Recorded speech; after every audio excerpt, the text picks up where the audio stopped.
little bit like a therapy session for those of you who feel like you didn't necessarily have a great math experience, or you're not sure how to help with your child's second grade homework or something like that, right?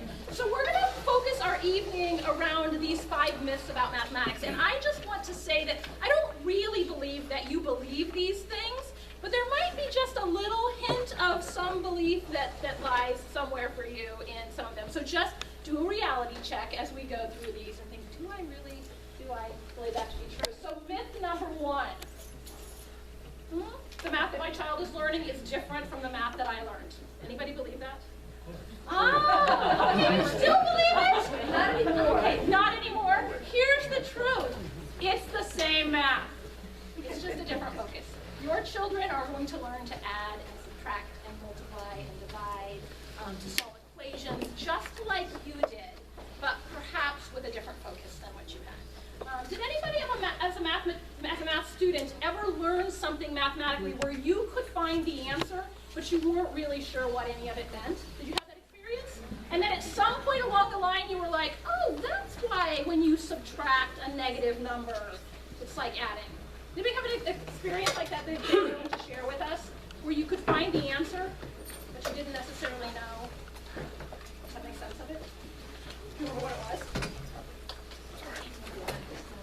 Okay. Sometimes we just knew. So that's the difference between perhaps what some of our experiences were and what we want for our students. Your children will be finding the answers to mathematics questions in a very similar way to what your experience was as a student, but not void of understanding.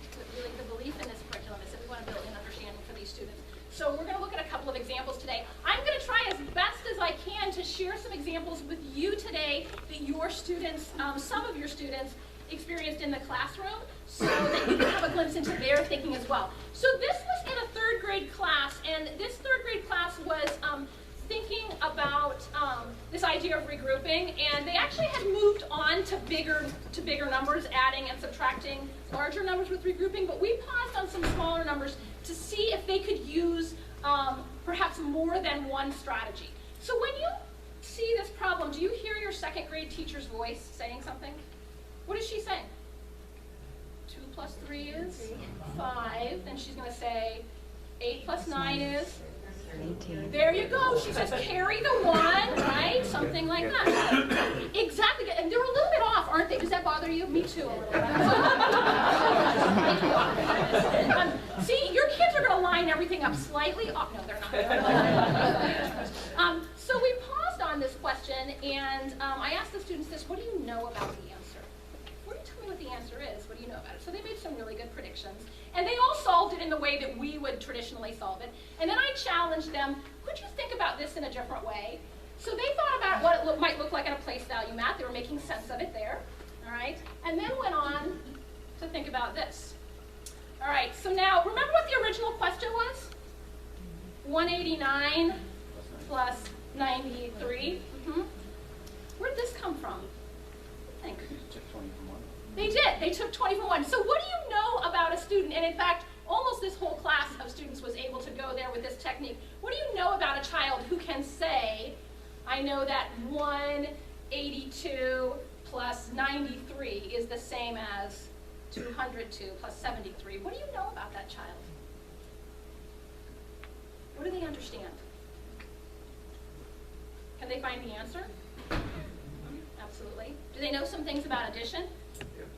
They do. They knew if they took 20 away from 1. Do you know what their motivation was for starting with this strategy? Any idea? That's right. It was really for simplicity reasons. We had to regroup when we said, remember our 2nd grade teacher would say, carry the 1, right? They were motivated by the fact that with this one, they wouldn't have to regroup. Exactly the same mathematics. They'll find the same answer that you will. But Math in Focus is going to encourage a child, in addition to finding the answer, to have opportunities where they are thinking about things flexibly. We're going to look at another example, and this was something that we worked on in 4th grade today. So I want you to either jot this down or just picture in your mind's eye, what would you want to write down if you were going to answer this question? What would you want to write down? Some of you could do it with a mental math strategy.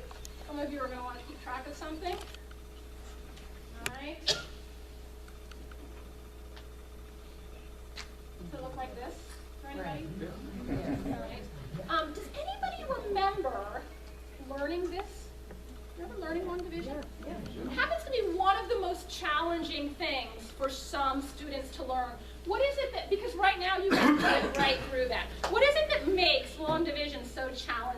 child? Makes it so challenging. You don't understand. Oh, I heard so many things. I love that. You keep dropping things down. In fact, sometimes we draw these arrows. What math is that? What else did you say? You just don't understand why you are doing certain things. Why you multiply here and subtract here. And Yes. There are all these things to do. I'm not quite sure which order to do them in or why I happen to do those. Good. Anything else?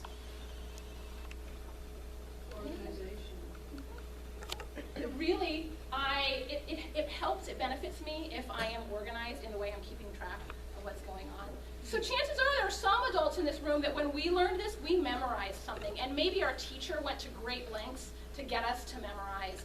It's really, I've done this informal survey around the country about the crazy things that teachers do to get kids to remember this.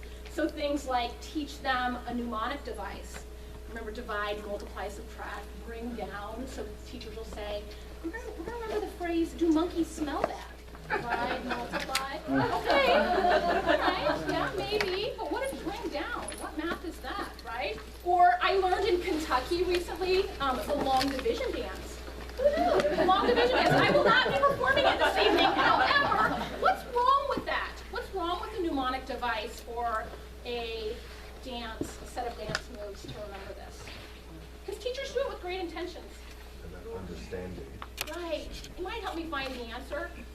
Certainly doesn't help me understand division. It doesn't help me connect division to something else that I know to benefit me. So do we want kids to ultimately have a procedure that they've memorized? Absolutely. We want them to be efficient. But before we go there, we're going to start by building understanding. So I'm going to show you what fourth graders did with me today. We answered this very same question, and we started on a place value math. One of the most powerful things about Math and Focus is that no matter what the age of the child, they want kids, when content is introduced for the first time with them, they want to experience that content in terms of the mathematics and building number sense.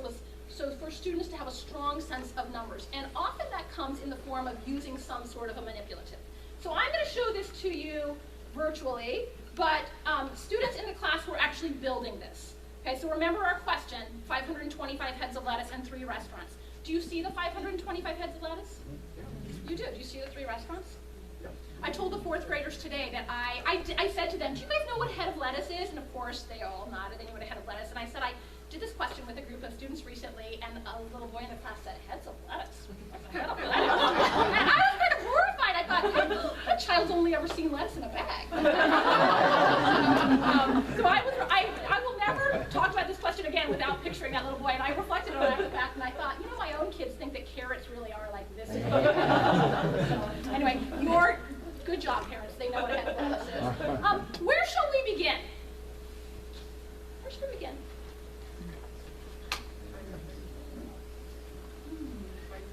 Okay, should we start with the hundreds? We're suggesting. It's interesting, and actually today in class, everybody went there immediately. Students don't always know to start with the hundreds because every other algorithm that we use, addition, subtraction, multiplication, we always start in the ones. Long division is the only one initially where we say, wait, let's start with the biggest place value. So often in a classroom, somebody in the class will start with the ones and just realize it's messier if I do it that way. We're adults, we memorize the dance, we know we're going to start in the hundreds, right? How many hundreds is each restaurant going to get? 1 whole. Okay, they're going to all get one. I love that you said they're each going to get one whole one, right? My job is to record here what's going on here so that you guys can see the connection. And that's what we did in class today too. So each restaurant received 100. How many heads of lettuce have I already distributed?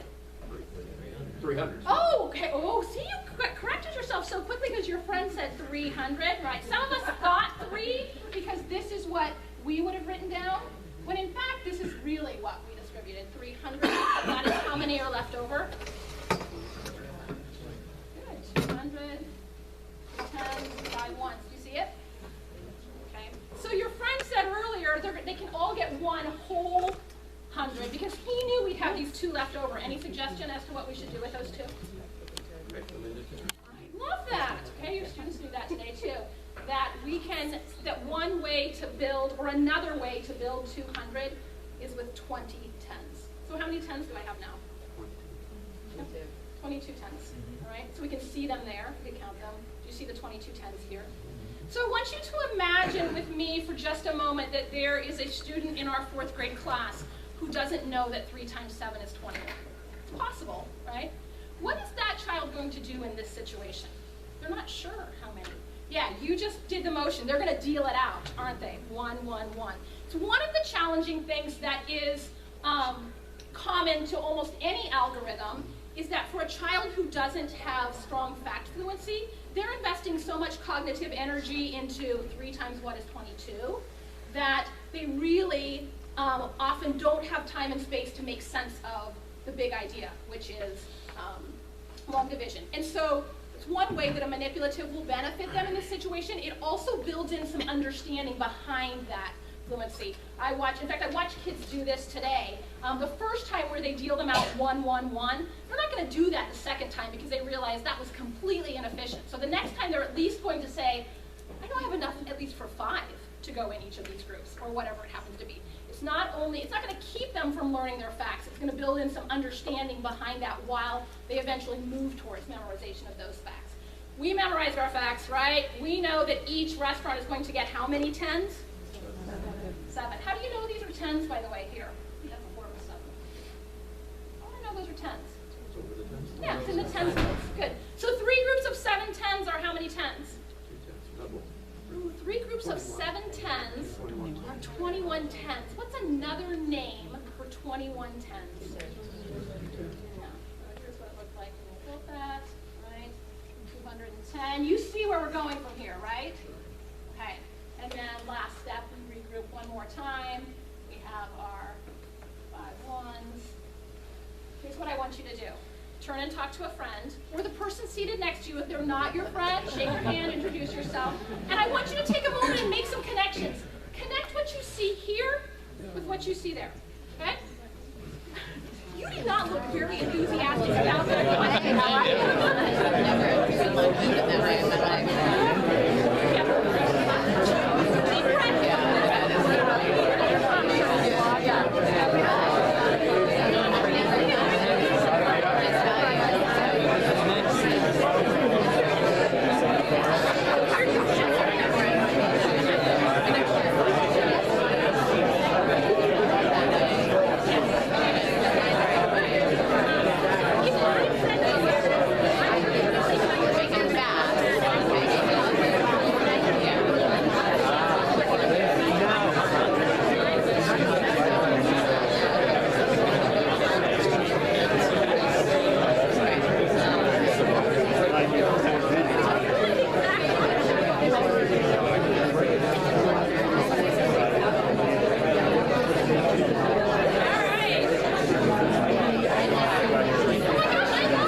We do. It's just built differently, right? That's something that not everyone, not every child understands when they go through this process. They feel like they're getting rid of something, right? We're getting rid of things.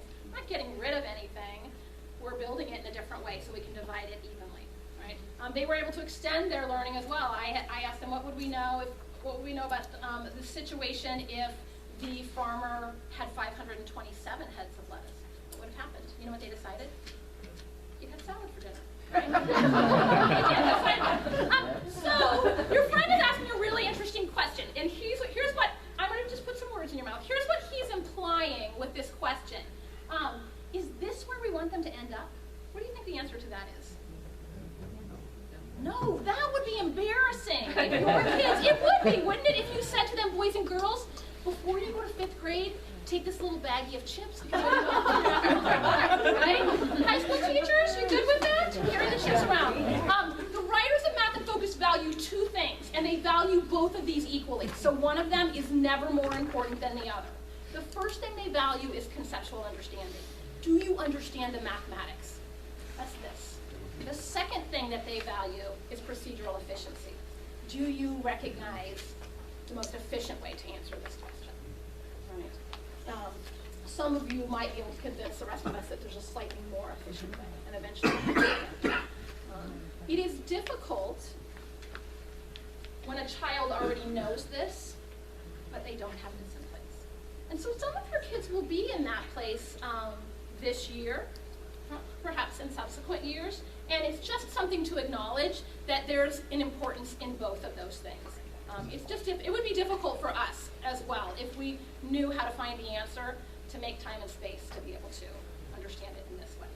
Right? So no matter what the content is, long division, learning how to add, solving equations, new content is always introduced first in a way that develops conceptual understanding. And this text is constantly moving students towards the most generalizable and most efficient approach for them. Right? So let's just look at how that plays out. This looks really similar to what many of you would do, right, if I asked you to solve this question. So even today, these students were experiencing questions that looked just like this, much more efficient than building it with place value materials. They had the place value materials to use for those students who still wanted to go back and remind themselves where all of this record keeping was coming from.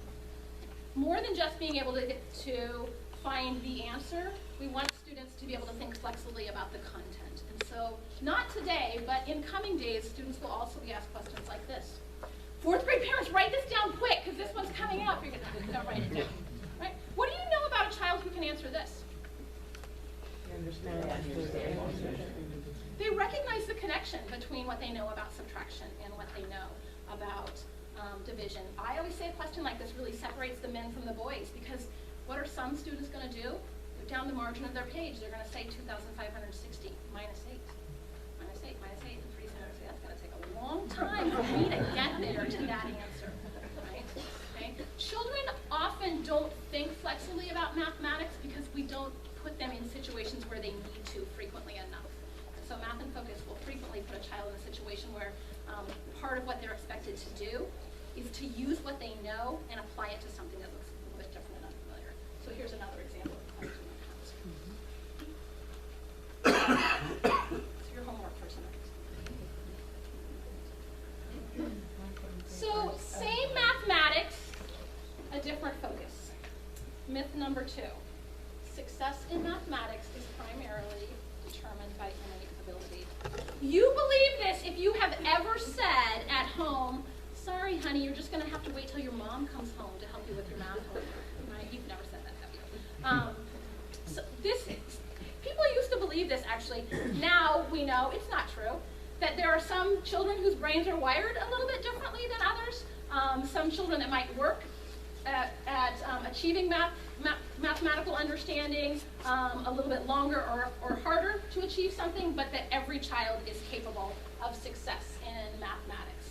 Right? Your students' belief that they're capable of being successful is much more important than the gifts that they were born with. So one of the very best words that you can adopt into your vocabulary in terms of looking at math homework, if you have not embraced this yet, is the word yet. When your child says, I do not get this, what are you going to say? You don't get it yet, but you're capable of getting this. Right? And your teacher and this curriculum and your parents are going to give you this. So let's look at a couple of examples of how this curriculum builds in success for all students. If some of you were here last year at the parent night, you probably saw this same visual. It's what the writers of this curriculum use to communicate what they value in terms of math instruction. What does this tell you about Singapore math? What does it tell you about the experiences your kids are having? Positive, they want you to succeed. That attitudes piece is really important. They say a child's belief that they can do this is as important as learning something like this or memorizing their multiplication facts. A child that doesn't believe they're capable, and it's amazing to me how early that starts for some children. They don't think they're capable of this, they're going to give up much easier than a child who knows that with work they can be successful. What else does it tell you? So the attitude is really important. There's really only one purpose for teaching math. What do you think it is? The ability to solve problems. They say mathematics is the vehicle that we use for strengthening a child's ability to reason, right? Not to memorize. but to think.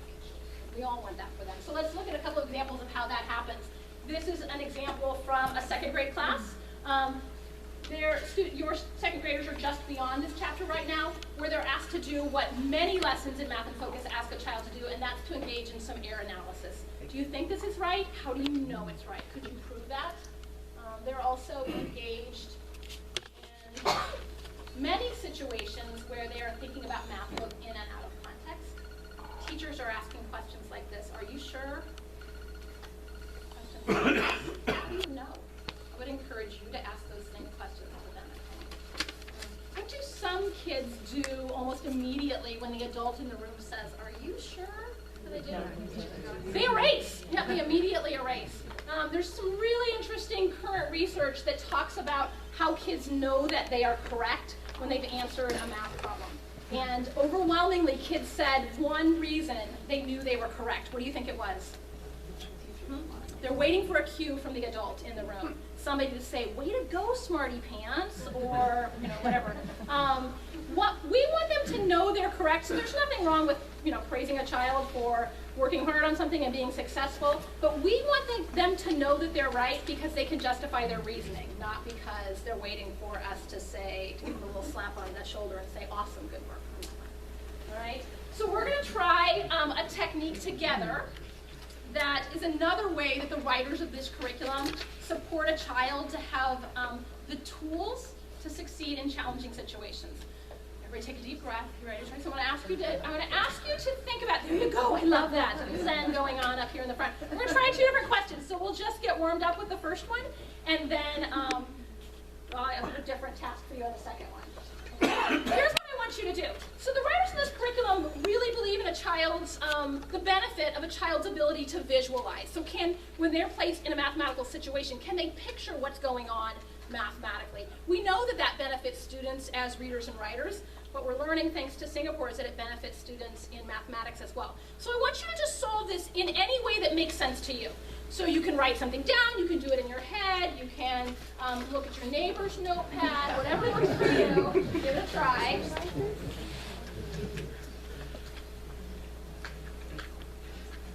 Once you're secure in your answer, will you turn and check and see if your friend got the same answer that you did?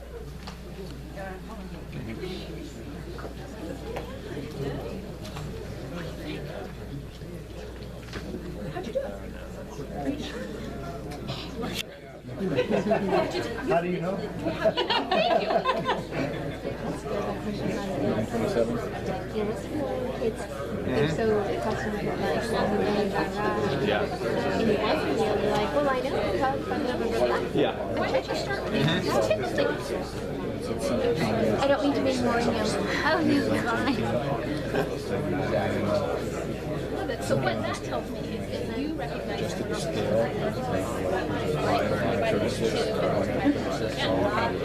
So how would you convince somebody who's thinking about it? That's your job.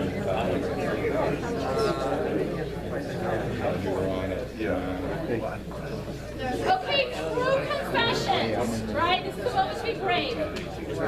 Raise your hand if you initially thought 12 and 24. I hope the next question is harder than this. Anybody think it's 12 and 24? Okay, you guys are just the brave ones. There were lots more people that thought that. One of the things that research tells us, not just about student learners, but about adult learners as well, is that we have these two systems in our brains. And one of those systems is a fast-thinking system. It just says, get the answer to this and do it really quickly, right? And so that part of our brain said, I know what a third of 36 is. It's 12, right? But hopefully you slow down for just a minute to say, wait a minute, that doesn't work. Why does that not work? It's not the answer. Okay, right. Thank you. Mr. Obvious. Okay. If you check it, 12 and 24. Very good. You check it, and 12 is half of 24, right? Doesn't fit the scenario. Good. So one of the reasons that Math and Focus uses visualization is in effort to get a child to slow down for just a moment to say, is that possibly the answer? You guys are skilled at that. You're adults. You've practiced patience and the ability to do that. Kids are often in a hurry to get on to the next thing, right? So let's look at what this question would look like in a classroom. A child would start with a visual, and they would say, this is my larger number. What's the smaller number? One of those. And what else do I know? Some of these is 36. So some of you read this and recognized that there were 4 parts. Some people read this and said there must be 3 parts. That's part of the number. So would you know where to go from there? 4 equal parts that equal 36. How would I find this one? One part is equal by 4, one part. Good. So 9, and then these must all be 9 as well. Did anybody want to solve this with an equation? So you can see, good. Can you see your equation here? Right, so if you said this is x, then this is what? 3x. Or you could have done it the other way. If this is x, this is 1/3 x. One of the things that, in my mind, is potentially the most celebrated feature of this curriculum is that it will encourage your child to reason algebraically long before they introduce them to x and y in the classroom, right? What grade level is this?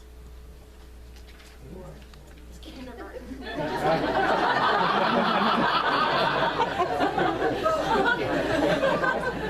It's actually a 3rd grade question. It's not, the math isn't hard, right? It's just so we have to slow down and think about it. Ready to try another one?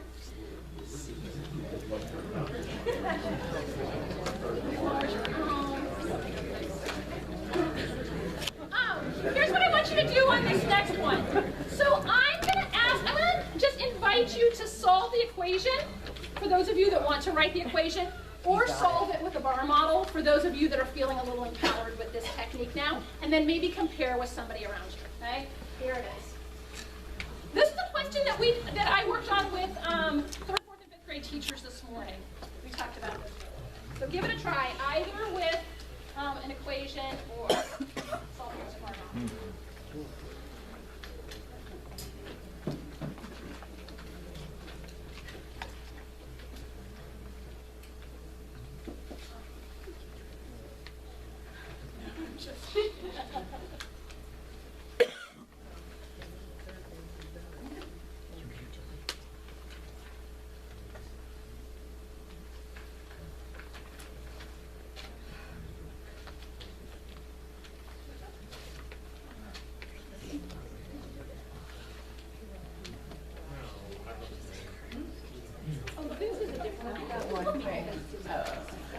Okay, so now you can switch off the other one. Now I know you. Okay, so compare with somebody around you. Good. So what's the first thing you did? Yeah. And that's its allowance, right? Okay, and why did you divide it up like that? Because there's a quarter. Okay, good. So one of those is the book, right? You can pick which one it is. What's the next thing? Awesome.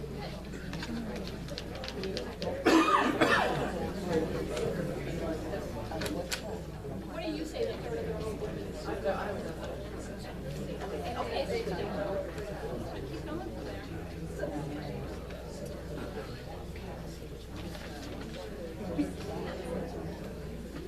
I'm going to do similar to this, but I just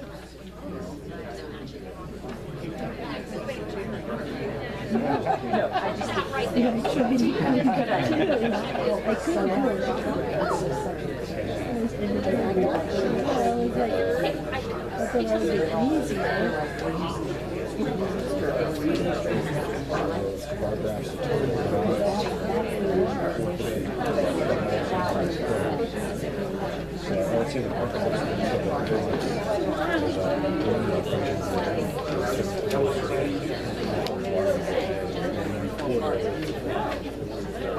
But you don't necessarily know that by just reading it.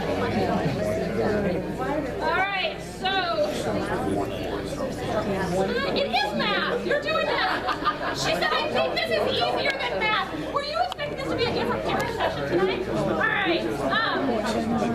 Here's what we're going to do. So I saw some of your equations. There's a couple of different equations that you could use to represent this. I'm going to pick the one that is the most common amongst people I saw. So we're going to say this is John's allowance, right? What's the first thing that John does? A quarter of the allowance, right?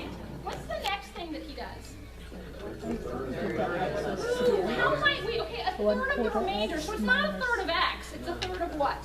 3/4. There you go. A third of 3/4 of x that's left. And then he's left with $18, right? We could go on from there to solve this, but here's what I want to know. Can you tell me based on this what his allowance is? You could if you worked your way through and solved for x and then went back in, then you could do that. Can you look at this, just look at it, and tell me the relationship between the cost of the book and the cost of the stationery? Some people can see that here. Okay, so let's look at this same question answered with a model. You see it? Oh. So mathematical. He said cross out the 3's. Okay, really? I can do that? All right, let's look at what this looks like. Many of you have a model that looks similar to this. You said, here's John's allowance, right? What's the first thing that he did? Okay, he spends a fourth of it on a book. And the next thing? Do you see it? Do you see a third of the remainder? Ah, yes, because now we have 3 pieces. So how convenient is that? A third of the remainder is one of these. It's stationary. What else do I know? Anything else I know? Oh, awesome. Who said that? Yes. Okay. Oh, so hang on to that thought. He kind of took us to the end of this, but what do I know directly after this? Good. That each of these is 9. You guys are going to think that the answer to every math and focus question is 9. All right. I can tell you how much the book costs. What do we now clearly know is the relationship between these two? They're the same. Believe it or not, so some of us recognize that here, but lots of students don't recognize that in this. One of my friends told me she could tell from her bar model that he spent half of his allowance and he saved the rest. The kids answering this question could care less about how much the book costs. What do they really want to know? Yeah, how much is his allowance, right? I couldn't necessarily figure that out directly from this. Right? I can figure it out directly from looking at this. So, the use of visualization is not at all an attempt to move your children away from this, because the high school teachers in the room will tell you that ultimately this is where we want students to be. But we want them to be here with understanding, not just rote procedure through a equation or situation. There's some really interesting research that talks about, that looks at 15-year-old students, and it says, and it looks for some determining factors of success beyond high school. And there is one class that many 15-year-olds take that is a very accurate indicator of how successful students will be beyond that mathematical, or that math class. What class do you think it is? Oh, that's a good guess. No. What is it? Algebra 2. A child's success, and here's the really interesting thing that the research says, is that a child's success in Algebra 2 isn't just an indicator of how successful they will be in their math classes and their science classes beyond that. It's a really good indicator of how successful they will be in every class beyond that. Why is that? Why is it that Algebra 2 can be such a successful indicator and accurate? It's all about logical reasoning and the ability to problem solve, to translate real life situations into the language of mathematics.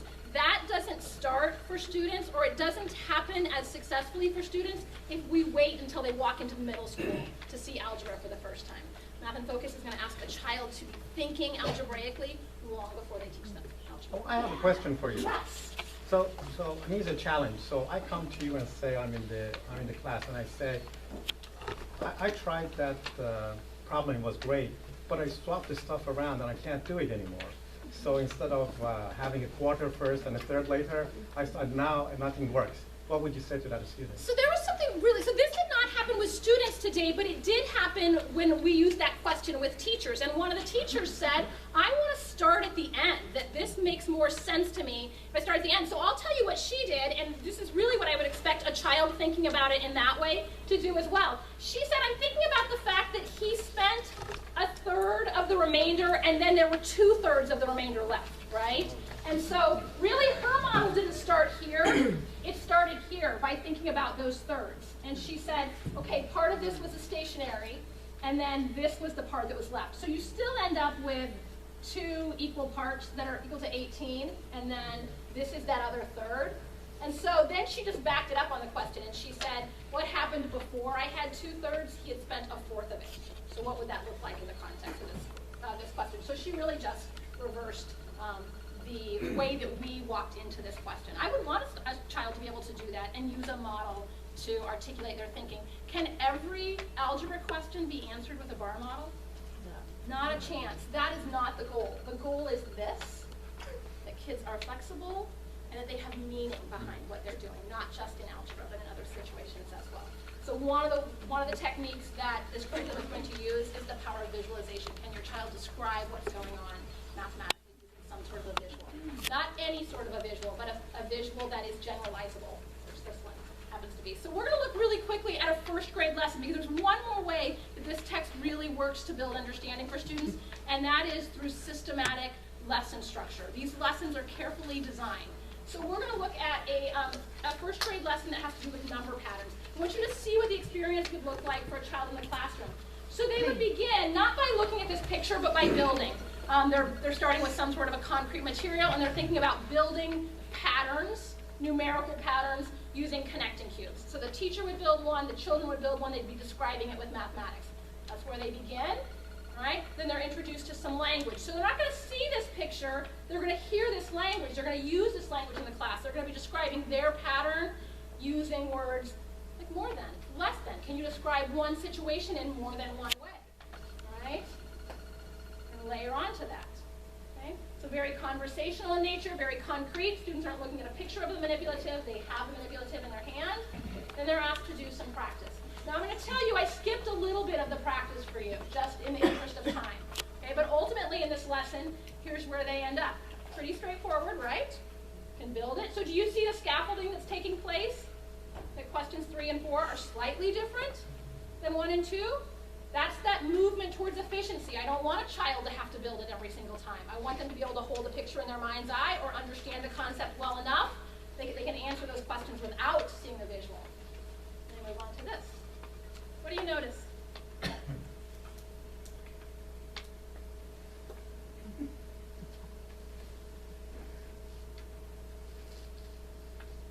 Which one do you think is the hardest? Why? Did somebody say 7? You really have to be to pattern both ways.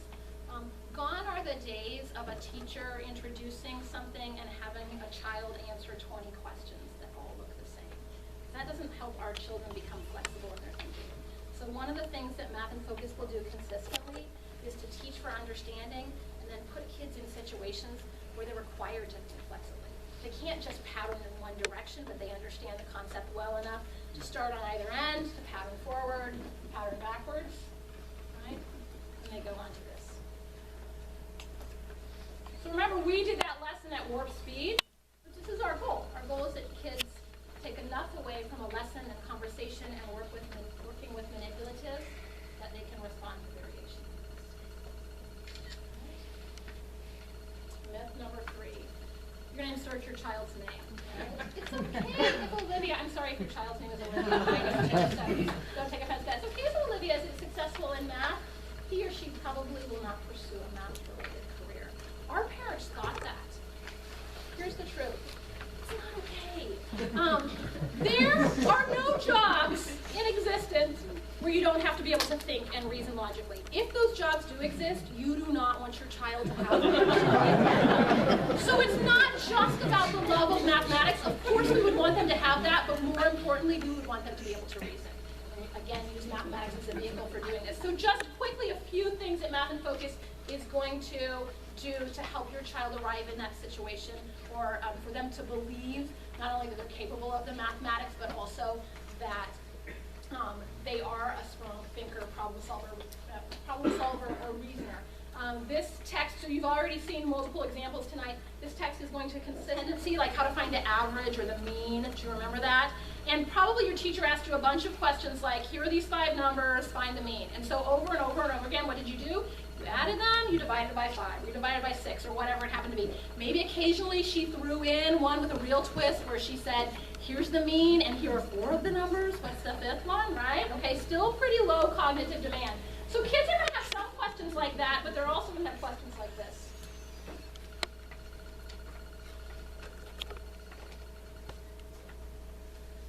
So we're going to be posting this on the website, and WIT is offering a cash prize. Just kidding. Right? We're not going to take the time to solve this, but it's just an example of the types of questions that kids are going to see frequently where it's not enough just to be able to crank through a procedure. Children have to understand the mathematics behind it. Right? In addition to being encouraged to apply what they know, again, you've heard this lots of times tonight, students are encouraged to reason at a high level. So we're going to look at another first grade example. This is the number bond. First grade parents, anybody seen a number bond at home? No. Kids aren't learning the number bond. They're learning how to compose and decompose numbers. How do you take numbers apart? How do you put them together? So in this lesson, this is the very first lesson that uses a number bond. Students have 4 connecting cubes, and their teacher is asking them a question, what are all the different ways, all the different parts that make up a whole of 4? So they'll start with easy ones like 2 and 2, 3 and 1, and they'll push their understanding a little bit. What about 0 and 4? Do those parts make up a whole of 4? What if we wanted there to be 3 parts instead of just 2 parts? Okay, all of that conversation going on. So then later on, they're asked questions like this. If I have a whole of 6 and a part of 3, what might that other part be? And questions like this.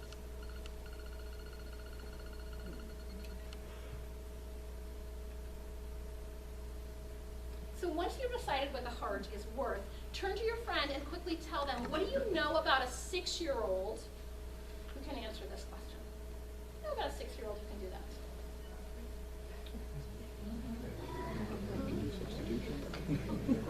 I wish I had a picture of so many looks on your faces. That will be like a 6-year-olds who look at that. You know what? Not necessarily. It's not just the answer. But what do you have to, aside from knowing what the parts are, there's more to it than just being able to know what the parts are. What do they have to be able to do? They do. They have to be able to carry that over. A situation that looks completely different than what you've been. So often for 6-year-olds, this is as much about just systematically keeping track of what's going on as it is about learning the parts. So there's really learning that extends beyond just understanding the You don't make it left or right. how to make sense of it. You throw in a couple extras. Learn that when they're little. Noise. Yeah, square. Square in there that isn't using the last one. You guys, they got it. That is Square in. What do you? I love that. What do you know about a 6-year-old who can answer this question? They understand? Good. Awesome. They picked up on mathematical relationships. Anything else? They understand logical reasoning. They do. And Pattern. oh, go ahead. Pattern. Because then you apply the same pattern on the third one. Yes. Right. And that they've thought about a way to keep track of that information. Sometimes that's the challenge, how to be systematic in this. High school teachers, what do you know about a 6-year-old who can answer this? Oh, put him on the spot. Oh my gosh. Basic algebra. Right. It's a child that, because this is an algebra question for a 6-year-old. All of those things that we want them to experience while they're young. I'm really excited about some time I get to spend with the first and second grade teachers tomorrow, where we're talking all about this idea of big thinking within the context of small numbers. Just because the numbers are small doesn't mean that your child is not thinking deeply, right? Okay, and then finally, one thing that we want for students is the ability to persevere. That lives beyond this curriculum, that they know what it looks like and feels like to be in a situation and to engage in what we call productive failure. Be willing to make a mistake, try something out to learn from that, and take that information forward. Myth number 4, I promise we're going to get quickly through these last 2. If they know the answer, they must understand the math. Right? You guys know that one's not true. There's a difference between a child who is an answer getter and somebody who really understands the mathematics behind this. So, do you remember memorizing this fact? You did. And did anybody have a trick for memorizing it, or you just memorized it? 5, 6, 7, 8. You just memorized it. Did you memorize it with some understanding behind it, or just because your teacher said there was flashcards with you. You could sing it Strips of paper. Yeah. on the Saturday morning cartoons. Oh, You could sing it. that's true. How does a Saturday morning cartoon help you memorize? I'm trying to remember the 8 one. It was like a little jingle. Yeah, I mean, it's still the only way I know the preamble to the Constitution. I love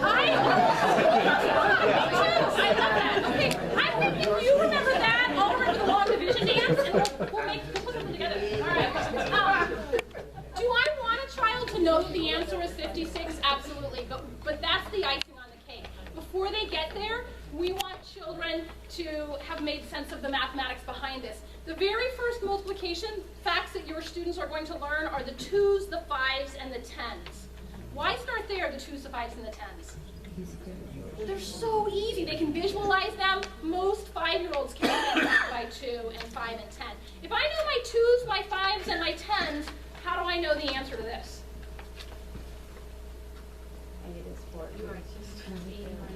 You are just. Oh, okay. So you're using your 10s, right? So she is saying she knows that 10 groups of 8 are 80. And then I heard what she said next, but somebody else from that side of the room that couldn't possibly have heard her, what would we have to do next? Oh no, you did 10 groups of, well, what did you do? I did 10 groups of 8, and then minus 2 groups of... Okay, so can I tweak yours just a little bit? Because your thinking is right, but let's say that we're going to use 10 groups of 7, right? Okay, does that help us? Yeah, there you go. Okay, 10 groups of 7, but I don't need 10 groups of 7, I need 8 groups of 7. So what am I going to do next? Yeah, I'm going to subtract out. All right, I probably should have written those backwards. Some of you are perplexed by this. Does it work? No. Oh, there you go. Oh gosh. Okay, that's why I had this moment where like that doesn't look right to me, but that's why. There we go. Okay. All right. There we go. So 70, subtract out 14. Ultimately, I want a child to have that fact memorized, but a child who understands this understands more than just the answer. They know the distributive property, right? They have a skill that they can now apply to a question that looks like this.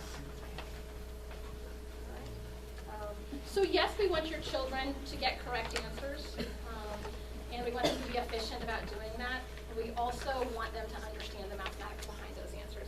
So as a parent, it's just important to check on that. So when you see them getting correct answers, probe for understanding behind those. That's a good thing. When you see questions that feel like they're asking your child to explain more than you feel like is beneficial, chances are those questions are checking for understanding. If this was a text where every question looked like that, nobody would want to use it. It'd be miserable. So in the classroom and at home, not every question is asking a child to really show that they know all the mathematics behind the answer, but that's going to happen often enough that teachers are convinced and that we as parents are convinced that our students know more than just the answer.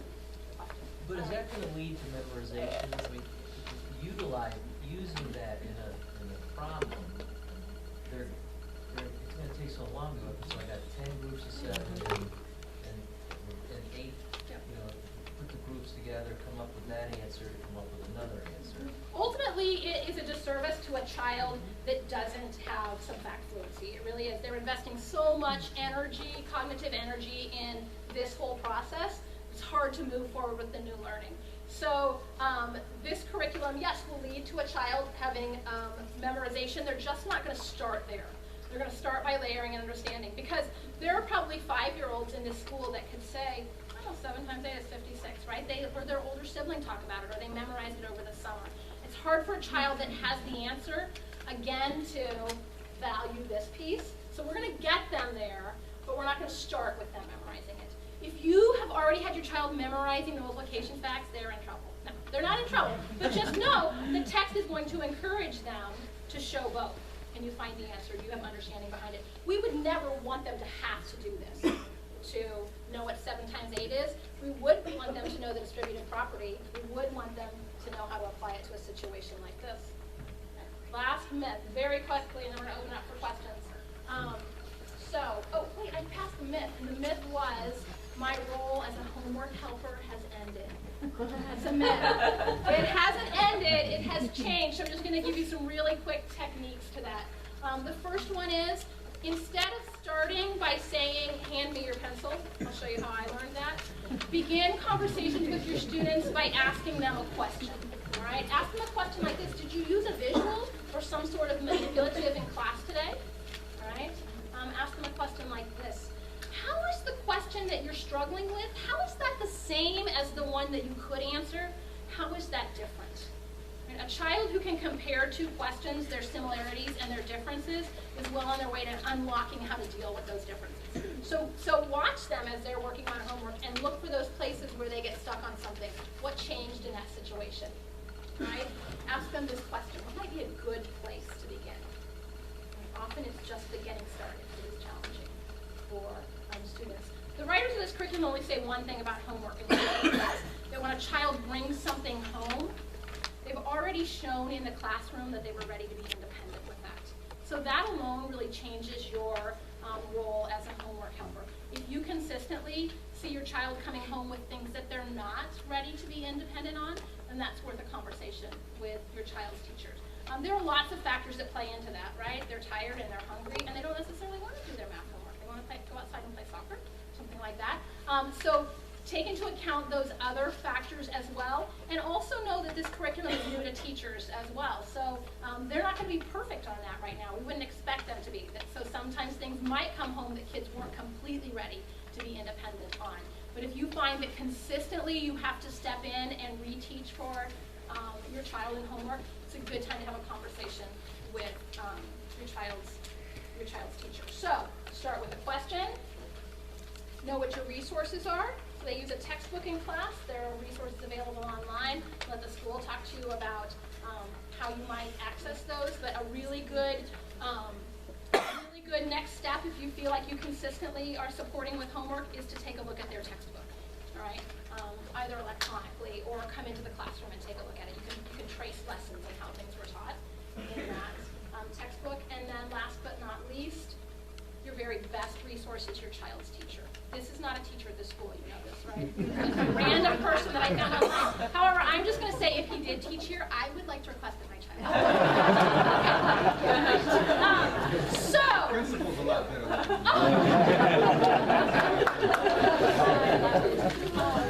So your role as a homework helper hasn't gone away, but I'm hoping that you are already seeing some changes in what that looks like. So I'm going to stop talking and open it up to questions.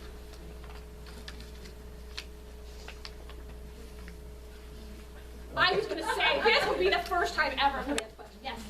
I walked in a little late. How long has Westminster been doing this Singapore thing? Brooke, do you want to talk a little bit about the history? Sure. So we took 2 years in looking for a new math curriculum. The spring of 2014, we decided on Math in Focus, and last year the teachers had all of the Math in Focus materials, but we continued with everyday math while beginning to learn this new way of math, the new strategies. So we began doing professional development. We had a consultant come out. We began teaching some of the lessons. This year is actually our first year of full implementation of Math in Focus. Good question. And just in terms of big picture history, this curriculum is based on the text that's being used by about 90% of students in Singapore. Probably we all know that Singapore has been at the top of the world for the last 20 years. So it's a new text here. It's not a new text. It was written quite a few years ago. Schools that adopted this when it was first released in the U.S. Are on their 5th year right now. It is the curriculum of choice for high-performing independent schools across the country. It's used in all 50 states. It's really good research base in the U.S. as well as in Singapore. Is on the website, is there the research that's are there the research studies looking into the success of this curriculum that we could read about? Absolutely. So you could just find some of those things online, but I think that would be a great thing. So I'll pass those off to either Brooke or Whit and put some of the efficacy reports up there, because I think that that's something you should be interested in. Yes? What's the relationship between math and focus So page for page, well, I will say Singapore math, that term is used really loosely across the country. They don't call it Singapore math in Singapore. You know, we just call it that. So some people use that term to just describe a bunch of strategies like bar modeling. But really what Math in Focus is, because it's not just the strategies that made this successful in Singapore, it's these strategies embedded in a very well-written intentional curriculum. And so Math in Focus, again, is page for page exactly what most kids in Singapore are using. It's still published by the Singaporean publisher. It's just distributed by an American publisher. The biggest difference, so there are some language differences. It was already written in English, but they did tweak some of the language just to make it a little bit more accessible for American students, and the teacher resources are different. Much more substantial teacher resources, because our teachers didn't necessarily grow up learning mathematics this way. Many of their teachers did. Good question. All the way in the back. How does this curriculum address a diverse audience from, you know, the more accelerated versus the not as accelerated? That's a really great question.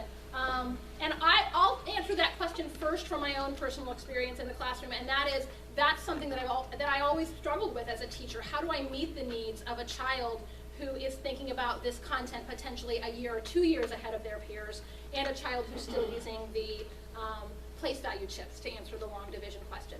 And so the good news is two pieces of good news is that there are several resources that are designed to support a teacher in that. So every single lesson has a reteach resource for a child who just needs to hear it in a different way, or see it in a more visual way, or be exposed to mathematics with some more scaffolding. Every lesson has extra practice for those times that kids need just extra practice. Every single chapter has a bank of enrichment questions. So that's above and beyond the text. But just within the text, there are opportunities consistently for the same question to be asked, but for teachers to be differentiating that experience for students. So one of the ways so I'll just show you an example, or tell you an example from what you saw tonight. Remember the very first question we saw that was the addition question? Okay, part of that alternative strategy came out of the fact that some kids needed a little bit more time to think about that answer on a place value chart, and some kids were done with it. They had it, they didn't really need the place value chart anymore. So they were encouraged to think about, is there another strategy? The goal of this curriculum is to advance a child's thinking before advancing the math. So really that's something that teachers are working on. Sometimes you do need to advance the math for a child, but before they do that, they're going to say, can I keep a child within this content, but ask them to think more deeply about what they're doing? Right? So it's really embedded throughout. And it's flexible, so that not in a classroom, not everybody would be on the place value mat at the same time, and then we all move on to the abstract at the same time. There's flexibility for a teacher to address a child's need. Are there going to be any support for the program that you have established here? For teachers? Not just for teachers, for students that need help. Absolutely.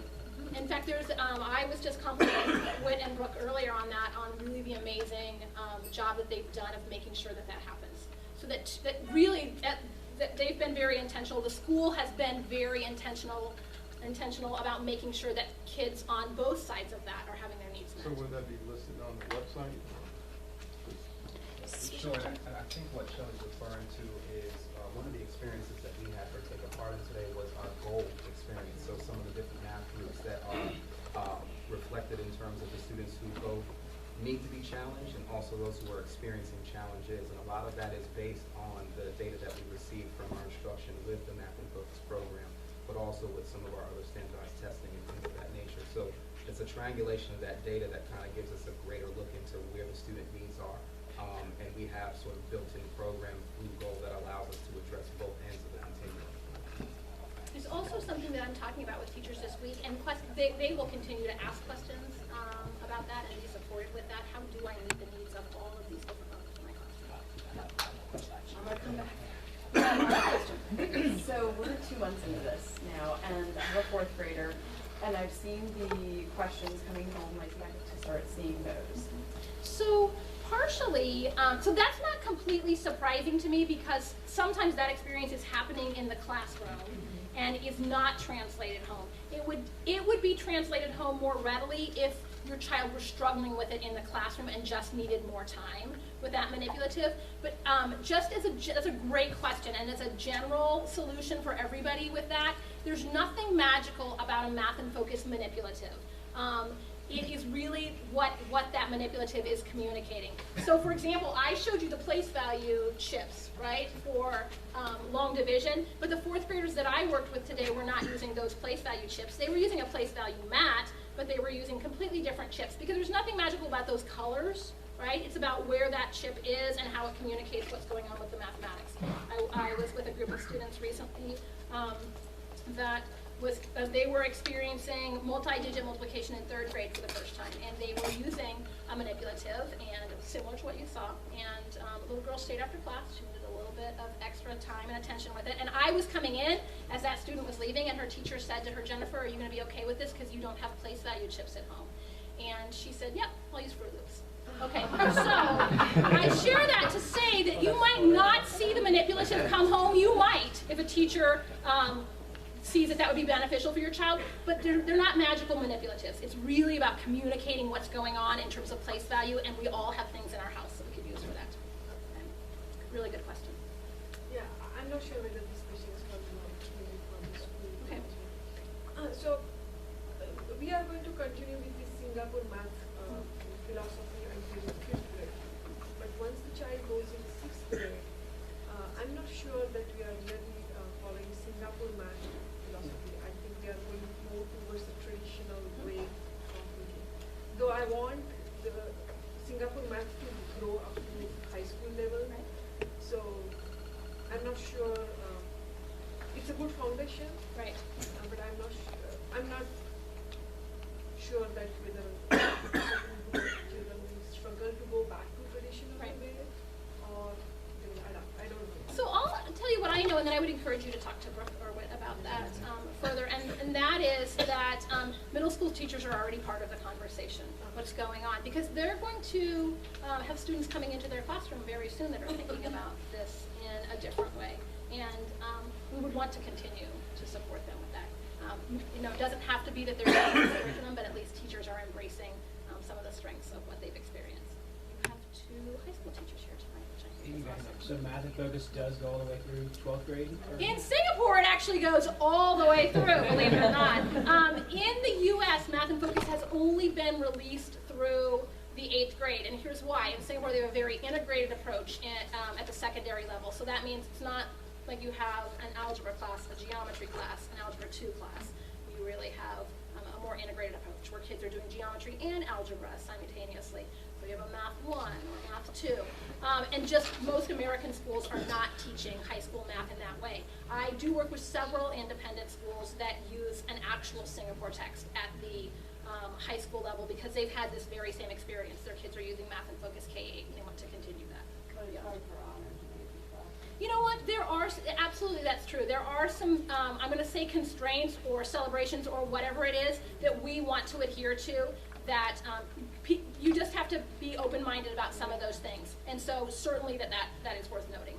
Okay, I'm going to take one more really fabulous question, so make sure it's a good one. And then, oh, yes. You haven't actually, we came to this meeting in the spring, same question was asked. We were told the middle school was involved in early discussion, but we haven't gotten an update on that. So could you tell us sort of where that stands? Truly, it's the same answer. Much as we have high school teachers here, we have middle school teachers who come up for a lot of the professional development as well, because we've spent 2 years studying this before we chose to embrace it. So in no way do we expect for any other division to just sort of come in and adopt it right away. We want them to get to know it as well. And so as we fully implemented the program this year, what we have are a lot more teachers coming to see what it actually looks like in the classroom. It's an ongoing conversation. It's an ongoing conversation. So I'm going to take one more question, and then I would encourage you all to hang around if you have a question that's specific to your child or something. You have one great one for the common good. Oh, awesome. I'll put one. So I actually teach in the upper school, and I can say I'm really excited about it. My son's in pre-first. I'm excited because the basic focus is that they're learning to think deeper. And I think that's going to happen. I think there's that transition of building in where do they get to memorization, where do they get to full understanding, also, how are we differentiating, which is really hard in a traditional classroom. So I'm excited. I love that. That wasn't even a question, but we're